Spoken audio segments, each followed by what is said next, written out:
Caitlin Clark is the biggest star the WNBA has ever seen. And that's not just an opinion, it's a fact backed by pretty much every metric you can think of. Viewership is shattering records. Arenas are selling out for the first time in franchise history. Her merchandise is flying off the shelves. The Caitlin Clark effect is a tidal wave of money and attention, lifting the entire league to heights no one thought possible.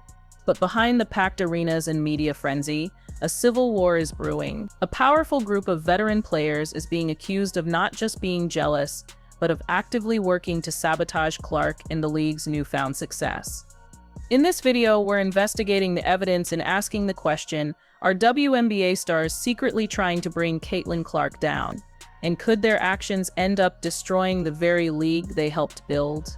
To really get what's happening, you have to understand the sheer scale of the Clark phenomenon. For years, the WNBA fought for mainstream relevance, with average viewership often in the low 100,000. Then, 2024 happened. In her rookie year, the league delivered its most-watched regular season in 24 years. Her debut against the Connecticut Sun was the most-watched WNBA game on cable ever. A later matchup against the Chicago Sky reportedly peaked at an unheard-of 3.3 million viewers, and the wave just kept building. In 2025, even with Clark hampered by injuries, the league's momentum continued.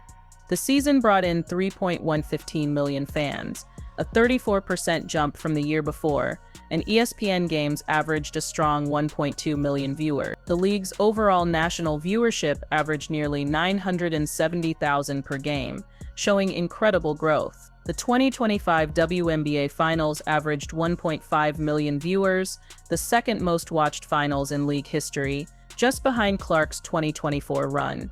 It wasn't just TV. Attendance exploded. In 2024, the league saw a 48% jump in attendance with 54 sellouts, a 42% increase from the year before. Teams had to move games against Clark's Indiana Fever to massive NBA arenas just to handle the demand. The Fever, who used to average around 4,000 fans, were suddenly playing in front of crowds of over 17,000. One analysis estimated Clark was responsible for more than a quarter of the league's entire revenue in her rookie season. Her jersey sold out in an hour. This is what every sports league dreams of: a single star who can captivate the country.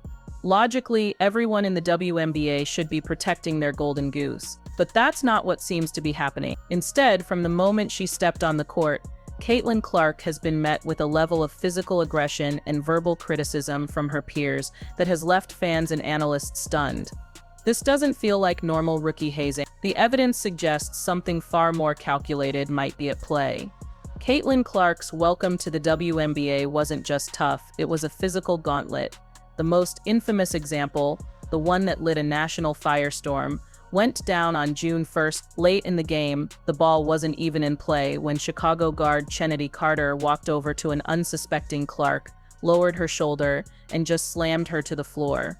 It was a blatant off-ball cheap shot. Initially, it was just called a common foul. Clark, frustrated, called it not a basketball play in an interview moments later. Her coach, Christy Sides, was furious, tweeting, "This is unacceptable at WNBA. When will the consistent complaints be heard? Something has to be done." The public outcry was so huge that the league had to review the play, eventually upgrading it to a flagrant one foul. But what was maybe more revealing was the reaction. On the Sky's bench, cameras caught Clark's college rival, Angel Reese, leaping to her feet and cheering after Carter laid Clark out. In the press conference, Carter refused to answer any questions about it. Later, she told reporters she had no regrets, saying, "I'm a competitor, and I'm going to compete no matter who you are." Fans started making compilations of hard, often unnecessary, fouls against her. She was body-checked, hip-checked, and knocked to the floor constantly. Many observers began to worry about the toll this relentless physicality was taking. Those worries seemed to materialize during her sophomore season in 2025, when Clark's body began to break down. She was sidelined by multiple injuries, including nagging quad and groin issues, and missed significant time. Many drew a direct line from the targeted physical play she endured to the injuries she suffered. The veterans' argument was simple: this is pro basketball, it's physical.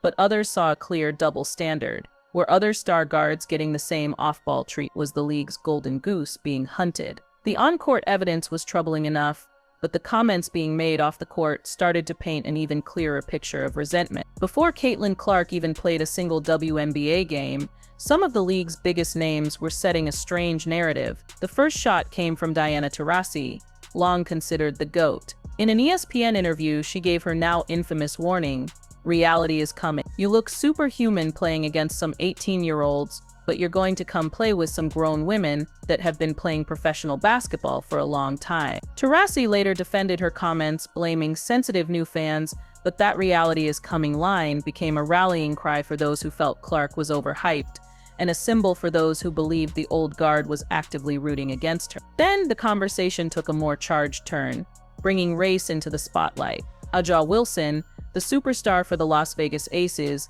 gave a candid interview in May 2024, arguing that Clark's massive popularity couldn't be separated from her race. "I think it's a huge thing. I think a lot of people may say it's not about black and white, but to me it is," Wilson said. "It boils my blood when people say it's not about race, because it is." Wilson opened up a raw and necessary conversation about media coverage in a league that is predominantly black. For years, incredible black athletes like Wilson and Breanna Stewart dominated the sport, but never got the mainstream media attention or endorsements that Clark attracted overnight. Wilson's point was that the system itself was skewed, and Clark as a white player was benefiting from it. While it's a valid critique of societal bias, this sentiment also fed the on-court narrative, giving voice to a simmering resentment. It wasn't just that a rookie was getting all the attention, it was that a white rookie was getting all the attention, seemingly at the expense of the black women who had built the league. And this tension wasn't just between opposing teams. Reports began to surface of a potential civil war brewing inside Clark's own locker room.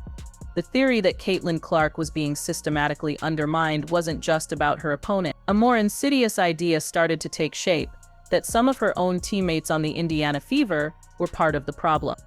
This locker room civil war theory was fueled by what fans saw happening on the court. Analysts began pointing to countless plays where Clark was visibly open, sometimes waving her arms for the ball, only to be ignored by her teammates. Plays that should have been easy assists were turned into contested, low-percentage shots by other players. Was this just the normal growing pains of a team integrating a new star? Or was it a deliberate freeze-out to limit her shine? The narrative gained steam as the Fever stumbled to a rough start in Clark's rookie year. Their on-court chemistry just looked off.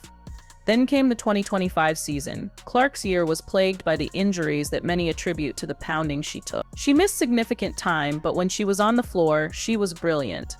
But here's where the story gets complicated. In Clark's absence, the Fever didn't collapse. They proved they had a talented roster. Aaliyah Boston continued to develop into a force. Kelsey Mitchell emerged as a potent scorer, and the team finished the season with a respectable 24-20 record and made the playoffs. On one hand, their success without her seems to poke holes in the sabotage theory, but the conspiracy-minded analysts saw it differently. Did some players feel liberated with Clark off the floor? Did the ball move more freely, allowing others to shine outside her massive shadow? Did their success actually embolden those who felt the offense shouldn't run entirely through one person? The truth is probably somewhere in the middle. Integrating a talent like Clark is a challenge for any team, but when you combine it with the aggressive fouls and critical comments from around the league, the idea of an internal clique trying to keep her in check doesn't seem so far-fetched. To really understand the forces at play, you have to look past the hard fouls and pointed quotes. You have to follow the money. The real battle, the one that underpins everything else, is about the WNBA's collective bargaining agreement, or CBA. And in that battle, Caitlin Clark is both the league's greatest asset and, to some, its greatest threat. Let's start with her rookie contract. As the Dun-1 pick, Clark signed a 4-year deal worth about her first year's salary, just $76,535. To put that in perspective, that's less than the minimum salary in the NBA's G League. Now, Clark is making a fortune from endorsements, including a reported $28 million deal with Nike. But her official league salary highlights the massive financial gap the Caitlin Clark effect has experienced. She is generating millions for the league, while she and other young stars are getting relative pennies from the league itself. This brings us to the ticking time bomb, the CBA negotiation. The Players' Union, the WNBPA, opted out of the current CBA, and as of early 2026, The league and the union are locked in tense, high-stakes negotiations over player compensation. The timing is no coincidence. The union sees the sold-out arenas, the skyrocketing viewership, and the massive new media rights deal the league secured, reportedly worth a combined $2.2 billion over 11 years. The players, justifiably, want a much bigger piece of that pie. The union is reportedly fighting for a major increase in revenue sharing, a battle that has become the primary impasse in the contentious talks. So where does the alleged sabotage come in? The WNBA Executive Committee is a group of veteran players elected to represent everyone. The 2025 committee included leaders like President Nneka Ogwumike, Kelsey Plum, and Brianna Stewart. These are the same players competing against Clark on the show. This creates what some see as a massive conflict of interest. As union leaders, their goal is to leverage the Caitlin Clark effect for all it's worth. But as competitors, they are directly confronted with her dominance. And here lies the central thesis of the sabotage theory. Could a faction of powerful veteran players, who also happen to be union leaders, be motivated to diminish Clark's individual success? The thinking goes like this: if Clark is seen as just one of many stars, rather than a singular force, it strengthens the union's argument that the new revenue is because of all its players. It allows the union to distribute the wealth more evenly among the veterans who feel they've paid their dues. If Clark is injured, if she's roughed up, and if the narrative questions her hype, does it subtly chip away at her perceived value? It shifts the power from a single rookie to the veteran-led collective. It's a complex and explosive theory. Let's step back and look at the full picture. This isn't just one hard foul. It's a pattern of behavior and a powerful financial motive that, when viewed together, forms the basis of the sabotage theory. Let's lay out the argument, piece by piece. Exhibit A, the on-court assault. This is the direct evidence. We're not talking about tough defense. We're talking about off-ball, premeditated cheap shots, like Chennedy Carter's. We're talking about a documented pattern of physicality that seems to go beyond normal rookie treatment and coincided with Clark suffering multiple injuries in her sophomore season. The purpose in this theory is intimidation and incapacitation. Make her hesitant, wear her down, and maybe even take her off the court. A sidelined Caitlin Clark can't dominate headlines. Exhibit B, the public relations war. This is the war of words. It started with Taurasi's "reality is coming" declaration, which framed Clark's arrival as a test she was likely to fail. It was amplified by the clearly resentful commentary from players like A'ja Wilson regarding race and privilege. While Wilson's points about systemic issues are valid, in the context of on-court aggression, they also serve to legitimize animosity toward the league's new golden child. This campaign works to control the narrative and diminish her individual brand. Exhibit C, the alleged internal freeze-out. This is the Civil War evidence. While it's the hardest to prove, the visual evidence of Clark being open and ignored has been convincing to many. In the sabotage theory, this isn't bad chemistry, it's strategy. Limit her touches, you limit her stats. You prevent her from putting up the superhuman numbers that separate her from the pack. The team making the playoffs without her for stretches in 2025 could even be twisted to support this, proving they don't need to be centered around her. Exhibit D, the motive. The CBA and the money. This is the why. The WNBA is on the verge of a financial revolution, all sparked by Clark. A multi-billion-dollar media deal is on the table.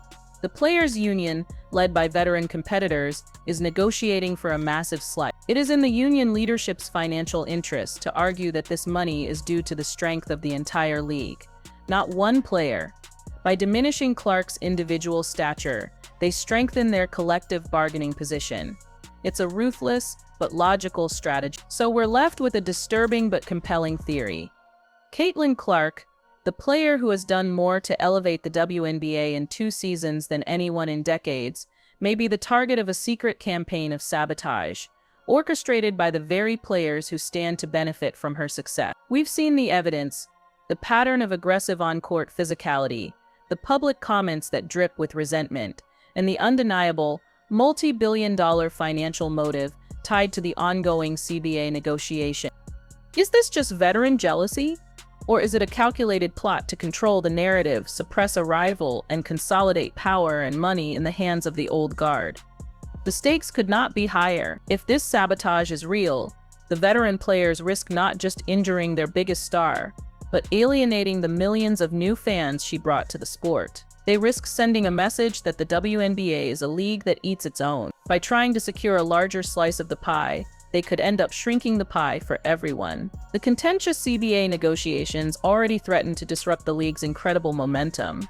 The WNBA is at a crossroads. It can embrace the revolution and ride the Caitlin Clark effect to a new era of stability. Or it can allow internal politics and resentment to tear it apart from the inside. The war for the future of the WNBA is happening right now, and Caitlin Clark is standing right in the crossfire. What do you believe is truly happening? Share your thoughts in the comments section below, and if you want to stay on top of this story, be sure to like and subscribe for more deep dives into the sports world's biggest conflict.